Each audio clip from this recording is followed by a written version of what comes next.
So to solve inequality, the steps are the same as solving equations.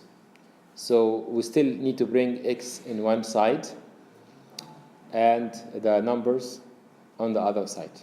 Okay? Everything is exactly the same, except one thing, which is if you need to divide or multiply by negative, then you change the inequality sign, this one. If you need to multiply or divide by negative at any time, then you need to change this inequality sign. Yeah, change the direction, yeah. This is the only difference between solving inequalities and equations. Everything else is exactly the same. So let us solve this question and see what will happen. Here, as usual, we have the x's. I need to bring them together, so I'm just going to bring this x here, okay? And I'm going to bring this number here, okay? So it will have minus 2x on that side, and then plus 3x coming from the other side. And I have 12, and 5 will go there, become minus 5, okay? So the x's together now on this side is x, and the other side will be 12 minus 5, which is 7. That's it. So x is bigger than or equal to 7, greater than or equal to 7. That's it. That's the solution. And remember, we can graph this solution, and we can also write it as interval notation. So if you want to graph this, then you can graph it as, I put a 7 here. Remember, this is the positive side, this is the negative side. So bigger means positive. You just have to shade this region, right? If you have an equal here, that means you have to have a bracket here like this. Okay, that's it. That's the graph of this inequality.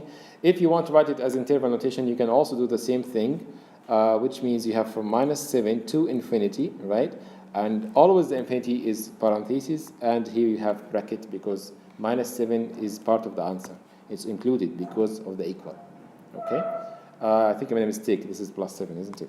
It's just plus 7. Okay, so you have from 7 to infinity as interval notation. Remember, this is called interval notation. Okay, interval notation, and this is called the graph. Okay, and of course, this is the inequality. This is the inequality solution. Inequality solution. So you can write the answer in 3 different forms. Depends on the question. Okay, so again, what is the main idea? The main idea, some other question, for example, you had something like this. Suppose you have minus x here, and then this is plus 1 is bigger than, for example, minus 5. Okay, so how do you solve this equation? You move the numbers together, so it will be, this will go there, so it will become minus 6, right? Minus x is bigger than minus 6. And we don't want minus 6. We want x, just x. So we have to divide by, you divide by minus 1 here, and you have to divide also by minus 1 here. And I said, if you divide by minus or multiply by minus, this is the only case when you change the inequality sign.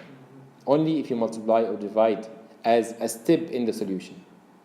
As a step, and only in this case, yeah, if you multiply or divide by negative, both sides, then you change this. So the answer here will be x, this will be 6, and this will have to change. That's it. This is the answer. X is smaller than 6. Should be both sides negative.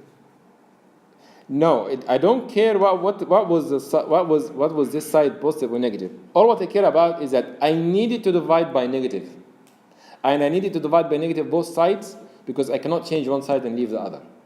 And I only needed this for the minus x, not for this. I don't care if this is positive or negative.